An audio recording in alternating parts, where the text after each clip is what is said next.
অসম জাতীয়তাবাদী যুৱ ছাত্ৰ পৰিষদ ডিগবৈ আঞ্চলিক সমিতিৰ উদ্যোগত সম্বৰ্ধনা অনুষ্ঠান।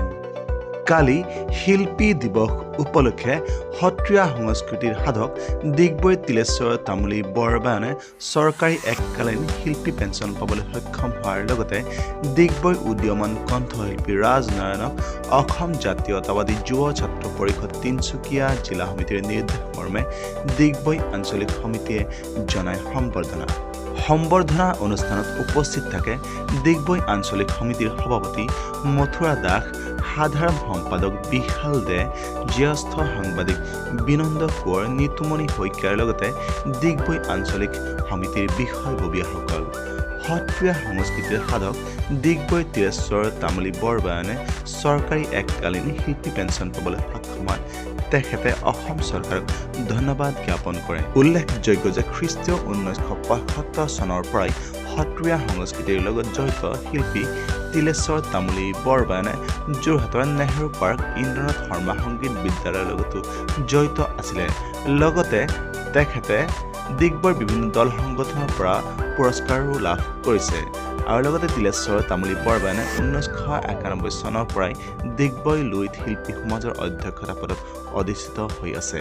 তেখেতৰ শতাধিক ছাত্ৰ ছাত্ৰীসকলৰ ভিতৰত অভিনেত্ৰী গায়ত্ৰী মহন্ত, ডক্টৰ প্ৰতিভা শৰ্মা, ডক্টৰ মল্লিকা কান্দিলি, জাগিৰাট মহাবিদ্যালয়ৰ অধ্যক্ষ ডক্টৰ খগেন শৰ্মাৰ লগতে তিলেশ্বৰ বৰবায়নৰ জ্যেষ্ঠ কন্যা ডক্টৰ কৃষ্ণা তামুলীয়ে সমাজত সুনাম অৰ্জন কৰিবলৈ সক্ষম হৈছে। মন কৰিবলগীয়া যে খ্ৰীষ্টীয় 1982 চনত তিলেশ্বৰ তামুলী বৰবায়নে তেজপুৰত থকা কলাগুৰু সংগীত মহাবিদ্যালয়ৰ লগতো অতঃপ্ৰতভাৱে জড়িত আছিলে আৰু তেখেতে বিশেষকৈ ভাওনা সংস্কৃতি আৰু খোল বাদনৰ চৰ্চা অব্যাহত ৰাখিছে।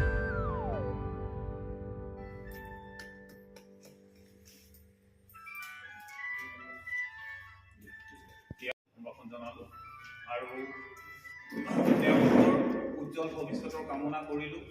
ডিগবৈ সমাজ ডিগবৈ বহুত বহুত ধন্যবাদ। অসম জাতীয় যুৱ পৰিষদৰ সকলো কৰ্মকৰ্তাসকলক মই মোৰ ফালৰ পৰা অতিকৈ মৰমৰ অভিনন্দন আৰু শুভেচ্ছা জনাইছোঁ।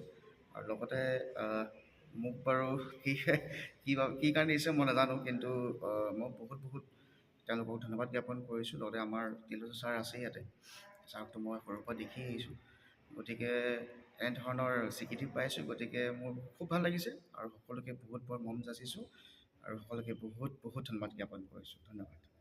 অসম জাতীয়তাবাদী যুৱ ছাত্ৰ পৰিষদ তিনিচুকীয়া জিলা সমিতিৰ নিৰ্দেশ মৰ্মে আমি অসম জাতীয়তাবাদী যুৱ ছাত্ৰ পৰিষদৰ ডিগবৈ আঞ্চলিক সমিতিও ডিগবৈ অঞ্চলৰ সংস্কৃতিৰ লগত জড়িত বিশেষকৈ দুজন ব্যক্তিক আমি তিলেশ্বৰ তামুলী ডাঙৰীয়া, বিশেষকৈ তেখেতে আজি অসম চৰকাৰৰ যি শিল্পী পেঞ্চন ঘোষণা কৰিছে তাতো তেখেতৰ নামটো প্ৰকাশ পাইছে।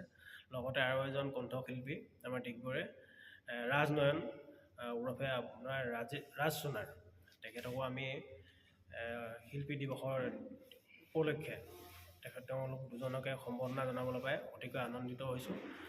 ভৱিষ্যতে তেওঁলোকে সংস্কৃতিৰ যি শিল্পীৰ লগত জড়িত আছে তেওঁলোকৰ সৃষ্টিৰাজিৰ লগতে শিল্প জগতৰ যি সংগীতৰ জগতৰ শিল্পী জগতখনলৈ শিল্প জগতখনলৈ তেওঁলোকৰ অৱদান যাতে আগবঢ়াই যাব পাৰে, তাৰ বাবে ভগৱানেও যাতে তেওঁলোকক সুস্বাস্থ্য নিৰ্বিঘ্নে ৰাখে, দীৰ্ঘায়ু কামনা কৰি আমি তেওঁলোকৰ আজি সম্বৰ্ধনাৰ জৰিয়তে ভগৱানৰ ওচৰত প্ৰাৰ্থনা জনাইছোঁ। যুৱ ছাত্ৰ পৰিষদক মই ধন্যবাদ জনাইছোঁ। আজি ইমান ঠাণ্ডাৰ ওপৰত তেখেতসকলে আহি পেলাই তৎকালীনভাৱে আমাক যেনেকৈ সম্বৰ্ধনা জনালে তাৰ বাবে তেখেতসকলৰ ওচৰত আমি চিৰকৃতজ্ঞ। ভৱিষ্যতলৈ আমি তেখেতসকলৰ উজ্জ্বল কামনা কৰোঁ। আৰু সঁচাকৈ যিধৰণে কষ্ট কৰি আহিলোঁ, আজি 50 বছৰীয়া সত্ৰীয়া নৃত্যৰ লগত জড়িত বিভিন্ন অনুষ্ঠান প্ৰতিষ্ঠান গঢ় দি অসমৰ বাহিৰলৈ বা ভাৰতৰ বাহিৰলৈ শিল্পী পঠিয়াব পাৰিছোঁ।